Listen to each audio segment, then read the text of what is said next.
the rebels in the world, stand up. If you're a rebel on the grind, you don't care what they mind. Welcome to the Brave Podcast. I'm your host, Connie Jacob. Today, we're going to tackle, why do people ghost? Why are people not clear with their communication? Well, there's all kinds of reasons for that. And we're going to get into that today. Before we start, I want to let you know, I have a little friend who's joining me. You might hear her from time to time, or if you're on YouTube, you might see her. Everyone, this is Joka. She is our little kitten, and she thinks that this is playtime. So have you ever been in a situation where you and another person has been talking?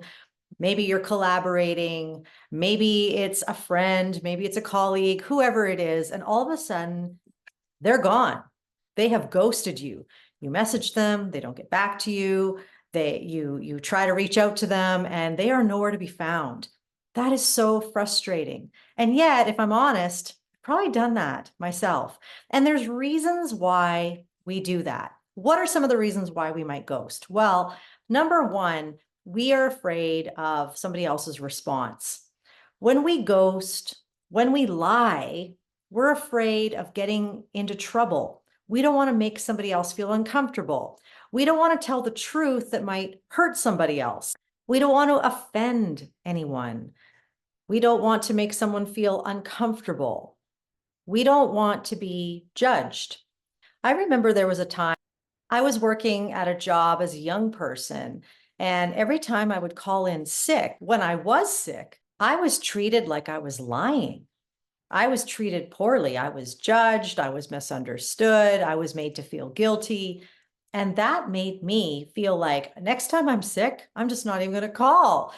And so these things shut us down when somebody doesn't believe us, when somebody makes us feel bad. They make us feel like we've inconvenienced them. We have a little note to self in our neural pathways in our brain that says, hey, maybe next time, just don't say anything at all, and you'll get in less trouble. And this is why we aren't clear. This is why we don't say what's really going on, because we don't want, A, to get in trouble, and we also don't want to feel like someone isn't understanding where we're coming from. I was looking through my journals from a couple of years ago and realizing that I was working through a lot of issues around not feeling understood. When I don't feel understood, I feel like my brain is a fog. I can't seem to see things clearly. I can't see myself clearly. I can't see you clearly. I see every situation through the lens of my misunderstanding.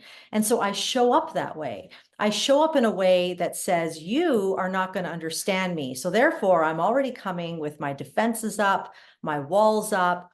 I'm ready to bounce. I'm ready to back off the moment I feel uncomfortable or I don't feel safe. I have my guard up. Do you notice when you do those things too? A lot of us don't like to look at those things. We notice in it everyone else. We notice when somebody else ghosts us. We notice when somebody else lies to us. We notice when somebody else misunderstands us. But we don't notice it when we do that to other people. And this is key. Self-awareness is emotional intelligence. I have a coach who told me that. Self-awareness is emotional intelligence. And the more emotionally intelligent I am as a mom, as an educator, as a person in a relationship, as a human being, the more I can show up true, authentic, honest, and I can share things that, yeah, maybe someone might react, but at least I'm being integral with my life. We all want that kind of integrity from other people, but when it comes to the hard stuff, it's hard for us to be that integral one because we are being compelled by the same triggers as everyone else. So let's actually get into what this looks like and how we can show up and communicate clearly and kindly and keep our relationships and keep our connection on. So I want you to think about the last time you might have ghosted someone, maybe not responded. What are some of the reasons why you did that? I know for me, there's been a couple of times when it was just easier to go, I have no energy for this. That was one time. I didn't respond to someone because I'm like, I have no capacity. And I don't even know how to tell them I have no capacity. However, wouldn't it have just been so easy to just say, right now, I have no capacity. I'm so sorry. It's not you. It's just where I'm at. How hard is that? What was I afraid of? Well, I was afraid of their response. I was afraid of them being offended. Like, you don't have time for me? No, it's not that. And so when I'm afraid of somebody's response, I will hide, make excuses, ghost, lie, whatever. Call it humaning 101. A lot of us don't like to admit these things because we don't really like this side of our humanity. But the more normal we can make it for ourselves and the more we can be putting down the judgment of ourselves, the more we can be honest with ourselves and choose to show up differently. And so that's a way I could have shown up differently. I have no capacity. Other times I've ghosted is when I feel like I'm not going to be understood. Like I said, it creates in me someone who I'm not. I become snarky. I become defensive. I don't want to be those things, but I become those things because I'm on the defense. When you think about when an army is on the defense, when you think about what they're doing, they are protecting something.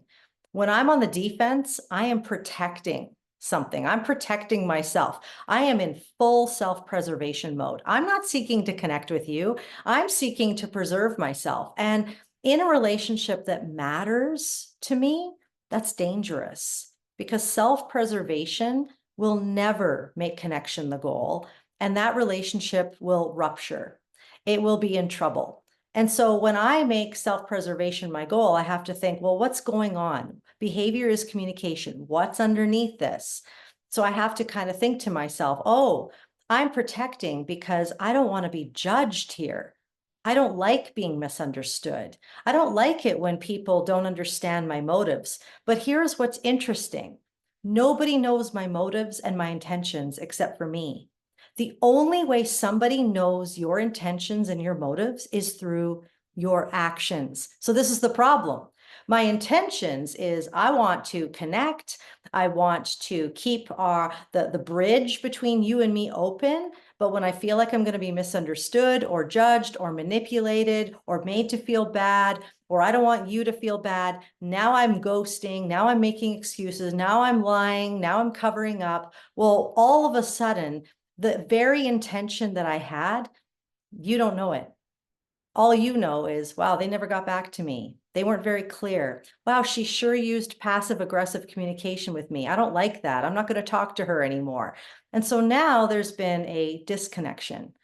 But that wasn't my intention. Not many people have really bad intentions. What we have are poor choices in how we're dealing with some of these internal struggles. And that's why we need to bring them to the light and we need to make them normal because shame pushes us into these reactions, these ways of communicating that are not healthy.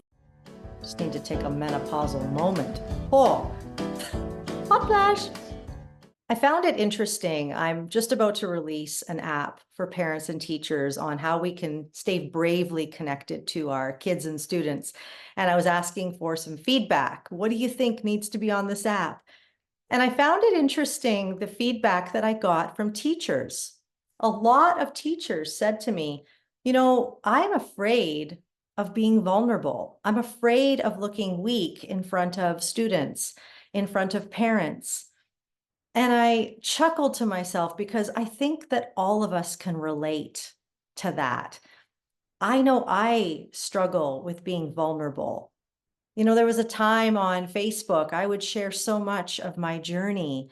And now I'm very hesitant because people have become so reactive to everything. People have become, you can't say anything without offending somebody. And I would just rather not say anything at all. And so I shut myself down out of fear that I'm going to offend someone or make someone uncomfortable. And yeah, sure, look weak in front of people, especially people who I'm leading. And I think that's a real thing. I think that sometimes when we think about being vulnerable, that's exactly what's required when we want to ghost somebody. I need to be vulnerable here. I need to share with you. I actually am not in full alignment with this project and I need to back out. But I don't want to say that because that's so vulnerable. It puts me in a weird position, puts them in a weird position, and nobody wants that. But at the same time, that vulnerability might feel like weakness, but it's actually strength. So, what can we do? How can we make connection our goal? Because we do this with students, we do this with each other, we do this with our kids. How can we show up with clear communication? Because anyone who has a clear way of communicating that's kind, that builds trust. That allows the people who are around us to trust us. And that's so important. Trust is the currency of any relationship. When we don't have trust, we don't have connection. And so clear communication becomes the key, the foundation for creating a connection with people. So, what can we do? Well, number one, we can choose to be self aware. When I want to ghost, I'm not just going to justify my actions. I'm not going to justify myself. I'm not going to hide from myself. What I mean by hide from myself is oftentimes when I'm not communicating in a way that I want, I often will just completely ignore it. And something in my brain circuitry, will actually dismiss it completely. I won't even think about it. It's almost like my brain has justified it before I can even process, before I can even think about it.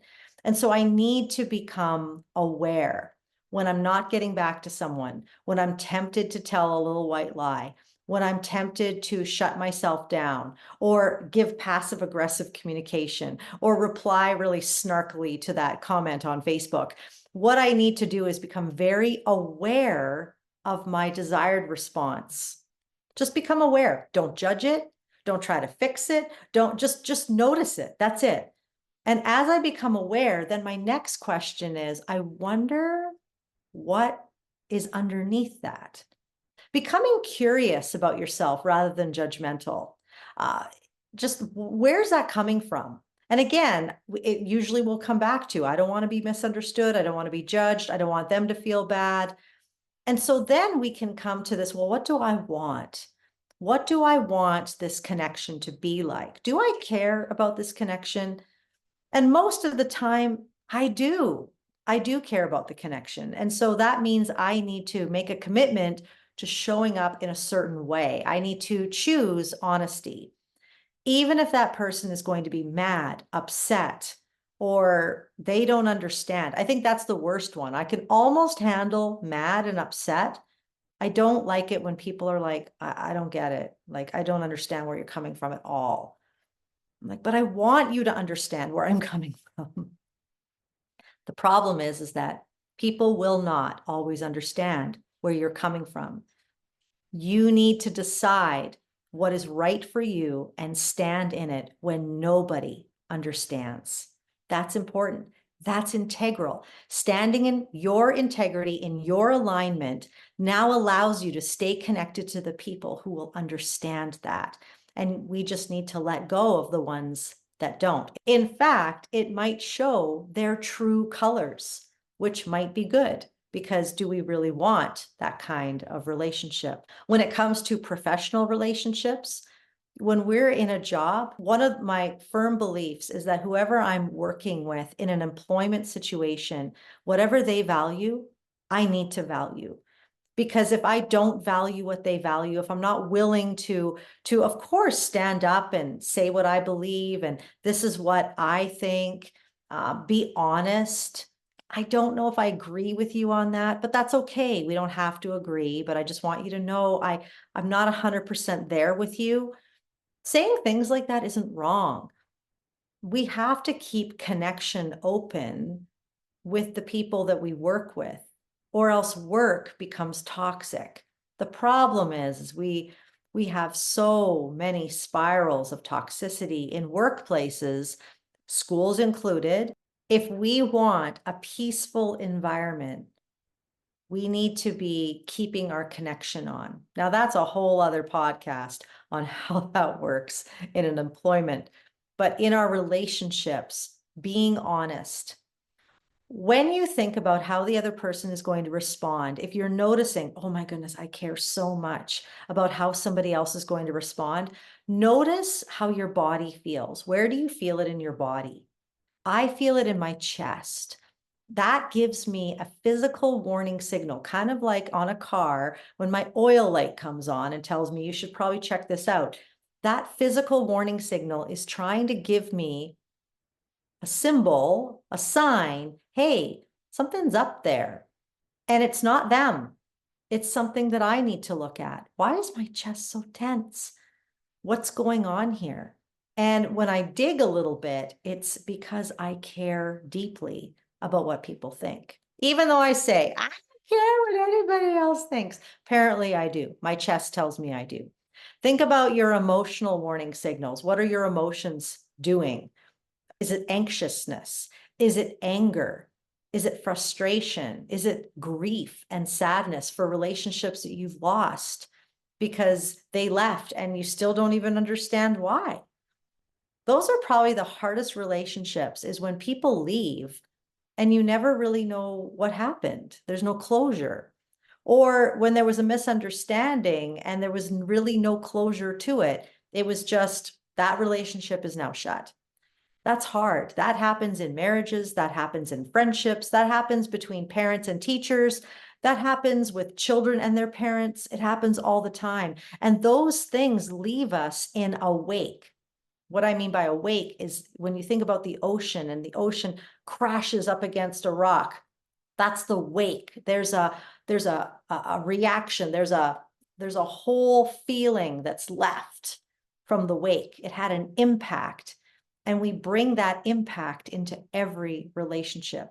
Now that student not handing in their homework, it's not about that at all. It's the times when it's like, why can't I seem to communicate with anybody? It has nothing to do with that student. It has nothing to do with your husband and what he said to you this morning. It has everything to do with the wakes that have left an impact in your neural pathways and in your heart. And so these become opportunities for us to not get too introspective. I am not one of those people that spirals down into heavy introspection, because that gets depressing. But I just notice, where do I feel it in my body? What is my emotion? What are the behaviors coming out as a result? What am I thinking? What are those thoughts that are there? And now I notice them. And when I notice them, I hold them. Now, who do I want to be? How do I want to show up? How do I want to communicate? I might be shaking in my boots, but I'm going to write that email that says honestly how I feel. I just don't have the capacity right now. It's not you. It's just where I'm at. And then whatever they throw back at me, I have to catch it and go, not mine, and throw it back. Not throw it in their face, just let it go. And so maybe you just need to hear today on the podcast that you're doing a great job when it comes to your relationships.